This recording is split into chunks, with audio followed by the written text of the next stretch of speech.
নমস্কার বন্ধুরা, অমর দাস ইউটিউব চ্যানেলে আপনাদের সবাইকে স্বাগত। এই ভিডিওটিতে আমি আপনাদের গুরুত্বপূর্ণ বিষয় সম্পর্কে বিশদ তথ্য জানাতে চলেছি।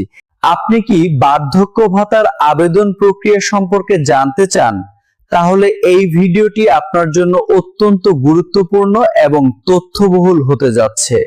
বার্ধক্য ভাতার জন্য আবেদন করতে হলে আপনার বয়স কমপক্ষে 60 বছর হতে হবে এবং আপনি সরকারি নিয়ম অনুযায়ী তালিকাভুক্ত একজন নাগরিক হওয়া প্রয়োজন।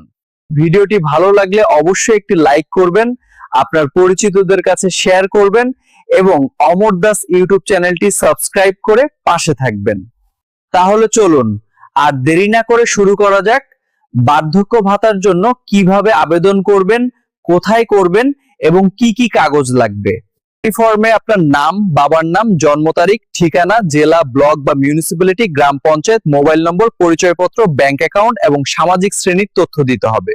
অনুগ্রহ করে আপনার নিজস্ব সক্রিয় ব্যাংক অ্যাকাউন্টের তথ্য দিন। ভাতার টাকা সরাসরি এই ব্যাংক অ্যাকাউন্টের মাধ্যমে আপনার কাছে পৌঁছে যাবে। অনুগ্রহ করে ফর্মের সঙ্গে জন্ম শংসাপত্র, আধার কার্ড, শিক্ষাগত যোগ্যতার মার্কশিট এবং 2 কপি পাসপোর্ট ছবি সম্বলিত স্বস্বাক্ষরিত অনুলিপিগুলি অবশ্যই জমা দিন। পূরণ করা ফর্ম ও সব নথি সংশ্লিষ্ট অফিসে জমা দিন। এরপর একটি আবেদন নম্বর পাবেন, যা দিয়ে ভবিষ্যতে আবেদনের অবস্থা ট্র্যাক করতে পারবেন।